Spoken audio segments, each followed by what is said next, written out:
Bonjour à tous, vous faites bien d'écouter la radio, bienvenue au journal de la CAN sur Kalak FM.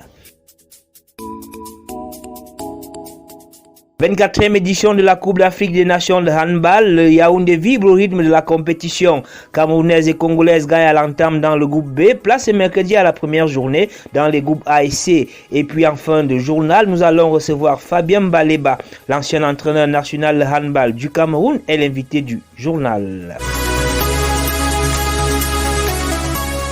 La course à la succession de l'Angola, champion d'Afrique en titre, a été donnée hier au Palais polyvalent des sports de Yaoundé. La compétition qui se déroule dans un contexte encore marqué par la pandémie de la Covid-19 a vu ses premiers matchs de poule se disputer avec seulement une infime proportion de spectateurs. À l'entame, la République démocratique du Congo, une des sélections à suivre avec une attention toute particulière dans cette compétition, s'est imposée devant le Nigeria qui revient dans le Gotha africain après 20 ans d'absence. Christian Moisessa et ses camarades ont eu raison de leur adversaire du jour, 35 buts contre 16. Mission plutôt accomplie pour la sélection congolaise qui avait à cœur de marquer ses débuts en compétition par une note positive. Célestin Poua est le sélectionneur de l'équipe de la République démocratique du Congo.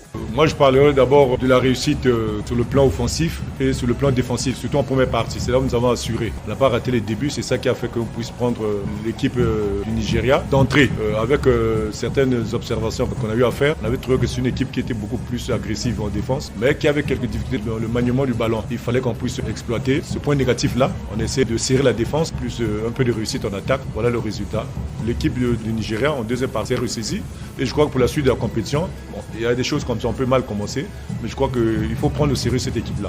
Cette première rencontre a été suivie par la cérémonie officielle d'ouverture de la compétition qui a vu la présence du président de la Confédération africaine de handball Mansourou Aremou, le ministre des Sports camerounais Narcisse Mouele Kombi et bien d'autres membres du gouvernement avant de céder la place à la rencontre très attendue entre le Cameroun pays hôte et la sélection du Kenya. Fin de soirée plutôt agréable pour les Camerounaises qui ont largement battu leurs adversaires 40 contre 16. Bonne affaire pour le Cameroun qui va aller à son deuxième match avec un capital confiance plutôt fort. Vanessa Djebmou, capitaine de l'équipe nationale du Cameroun. Nous savons que la compétition est longue et nous savons aussi toutes les échéances qui nous attendent devant. Donc cette victoire elle est motivatrice pour nous et ça nous donne envie vraiment d'aller encore plus loin. C'est un adversaire, le Nigeria, jeudi. C'est un match que nous allons appréhender avec beaucoup plus de prudence. On a eu l'occasion de les voir jouer aujourd'hui. Ça pourra aussi un peu orienter notre façon d'aborder ce match. Là, nous avons toutes les pièces en main pour pallier aux différents adversaires à venir. Le Cameroun l'a certes emporté à l'entame, mais il y a encore bien des choses à améliorer, comme le confirme ici Serge Guebogo, le sélectionneur de l'équipe du Cameroun. Il y a eu beaucoup de manquements, bien qu'on ait gagné la rencontre. Nous sommes contents que ça ait commencé déjà et je pense que dans les matchs à venir, nous produirons un jeu meilleur que celui que nous avons produit aujourd'hui. Beaucoup de respect pour toutes les équipes qui sont arrivées parce que toutes sont valeureuses. Nous les avons observées et nous sommes convaincus qu'ils nous ont aussi observés. Nous allons essayer de travailler dans le sens de contrecarrer toutes leurs forces que nous allons pouvoir déceler dans notre travail de stratégie. La sélection camerounaise entre dans la compétition par une victoire. Même si le contexte sanitaire a confiné plusieurs Camerounais dans leur domicile, les quelques-uns qui ont eu la possibilité de se rendre au Palais polyvalent des sports de Yaoundé apprécient chacun à sa manière cette première sortie de la sélection nationale du Cameroun. Les Lions se sont battus, elles ont joué, elles ont gagné. Mais ce que j'attendais d'elles, je n'ai vraiment pas eu. J'attendais qu'elles explosent. Parce que c'est une chose que je reproche aux joueuses camerounaises. Elles ont encaissé plusieurs buts de l'adversaire par l'attaque placée. Et moi je vois que ce n'est pas bon. Je dis que prochainement il faut qu'elles remédient à cette situation. Oui, je suis satisfait pour la victoire. Parce que c'est quand même une victoire, même si c'est le Kenya, c'est une victoire. Dans tous les cas, l'essentiel est sauf. Serge Guebogo et ses pouliches ont marqué leur première victoire, même si pour ces inconditionnels, la prestation des Lions du handball appelle à un optimisme mesuré. C'est en face qu'on va voir et juger quoi. On juge le morceau au pied du mur. Je n'étais pas vraiment convaincu. On ne peut pas encore voir le bon jeu des Lions. On attend le prochain match, ce que ça peut donner. Parce que le Kenya quand même n'est pas une équipe comme RDC, comme l'Angola, peut-être comme la Tunisie.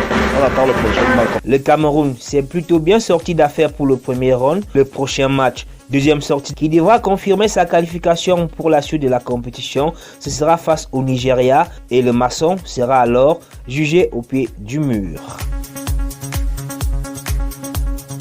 Deuxième jour de compétition donc ce mercredi avec les groupes A et C.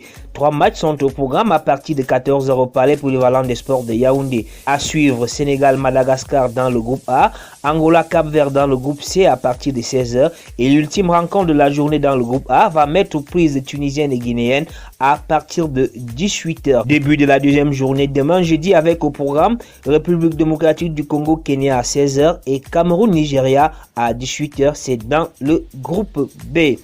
Voilà, dans la posture de l'invité du journal, nous recevons ce matin Fabien Baleba, ancien entraîneur national de handball du Cameroun, est l'invité du journal. Fabien Baleba, bonjour. Bonjour. Nous venons de vivre la première journée de la CAN avec 2 matchs dans le groupe A. Quelle lecture en faites-vous de manière globale? Déjà, il faut dire que c'est 2 équipes que le Cameroun pratique souvent, qui, comme d'habitude, ont la capacité de se régénérer, surtout le Congo. C'est vrai que vous allez avoir une joueuse comme moi, c'est ça qui est là depuis un petit moment. Mais quand on regarde l'équipe, il y a des joueuses qui vont gratter d'ici à 5 ans. Donc je pense que, un peu comme nous, le handball en train de se renouveler au niveau des effectifs. Il faudrait seulement que nous aussi, on ne lâche pas l'affaire, qu'on continue à suivre. Mais quand on voyait le Congo, il y a des joueuses, 1 ou 2, qui vont être très dangereuses dans 1 ou 2 ans, dans une compétition plus tard. Je pense que le niveau du jeu va s'en ressentir. Bon, maintenant, c'est normal un peu sur ce qu'on a vu tout à l'heure qu'avec le Covid et tout le reste là, que tout le monde soit un peu gêné et que les joueurs ne soient pas complètement dans leur rythme normal. Mais on pense que d'ici 2-3 jours, on aura un meilleur jeu, quoi. On va dire début un tout petit peu tatillon pour l'équipe du Nigeria. La longue absence à l'international pourrait-elle l'expliquer? Les fédérations nigérianes, c'est des fédérations spéciales. C'est quand vous êtes à l'intérieur, ou déjà à l'intérieur, que vous comprenez que c'est très difficile chez eux de mettre l'équipe en place pour des raisons diverses. Ils sont 200 millions, il y a 200 millions d'opinions, il y a beaucoup de choses qui interviennent. Mais ils réussissent toujours à avoir une équipe qui est disponible dans les compétitions, donc ça, il faut quand même leur tirer le chapeau. Et ça reste toujours des équipes qui sont très dangereuses à un match sur un match ou 2. Et puis l'autre match de la journée, Cameroun-Kenya, victoire nette des Lions indomptables. C'est cette équipe du Cameroun que vous attendiez, que vous avez vu? L'équipe est en construction, vous avez vu, elle a un potentiel confirmé, sûr. Mais vous savez, le potentiel et la réalité, c'est 2 choses bien différentes. Et puis derrière ça, il y a l'organisation, la mise en place de tout ça pour que ça arrive à une performance. Il y a beaucoup d'éléments qui arrivent à la performance. Donc nous avons certains, comme les hommes, les joueuses, l'encadrement technique. Il y a beaucoup de choses qui manquent derrière, les infrastructures, un suivi, un championnat meilleur encore. Et ça fait que pour qu'on s'asseye à ce niveau-là, comme on l'a fait il y a une dizaine, 15 d'années, il faut qu'on retrouve tous ces éléments-là. Donc aujourd'hui, mélanger tout ça à la source du Covid, ça fait qu'on a un petit problème pour être au niveau où nous devons être normalement. Mais je pense que sur ce qu'on a vu ce soir, il faut encore faire des réglages, il faut toujours resserrer. Vous savez, on a un problème de discipline chez nous. Un problème de discipline chez nous parce que si on doit mettre 50 buts, il faut les mettre. Il ne faut pas se contenter de 30 buts. Être content de marquer 30 buts, c'est bien. Mais quand on rencontre l'Angola, après on regrette d'avoir fait des erreurs plus tôt. Donc il faut qu'on soit un peu plus sérieux, que le ballon coûte plus cher dans nos mains et on pourra faire de bonnes choses. Après le Kenya, c'est le Nigeria et on termine par la République démocratique du Congo. Est-ce que, à votre avis, ce calendrier est bon pour l'équipe du Cameroun? Le niveau de montée en puissance est bon pour nous. C'est une très bonne chose que je pense qu'on peut mettre à l'actif de la direction technique de la Fédération nationale. Nous, en tant qu'entraîneur, on a eu ce problème-là. On avait toujours des matchs difficiles au début, ce qui faisait qu'on faisait mal les compétitions. Maintenant, on peut aujourd'hui monter en puissance, arriver à ce qu'il faut pour qu'on puisse avoir une meilleure suite de compétitions, surtout à partir du deuxième, demi-finale, quart de finale, demi-finale. Et voilà, on sait qu'on est dans une configuration où la sélection angolaise domine bec et ongle la compétition sur le plan continental. Cette équipe d'Angola, forcément, repart encore dans la position du très grand favori. Ou alors vous pensez qu'il y a une ou 2 équipes qui pourraient peut-être venir bousculer la hiérarchie? Vous savez, l'Angola, c'est une équipe comme toutes les autres. Mais l'avantage que l'Angola a, c'est qu'elle a un passé très riche. Et ça ne meurt. Vous voyez, il y a des équipes dans le monde qui ne meurent jamais. C'est ça l'Angola. Donc, il faut être vraiment plus près que les Angolaises pour gagner une compétition. Donc, nous devons nous attirer à être meilleurs que nous-mêmes pour battre l'Angola. Et ça peut arriver. C'est arrivé plusieurs fois déjà dans le... Et voilà, c'était tout pour ce matin. Prenons rendez-vous demain pour la 2e édition du journal de la CAN de handball.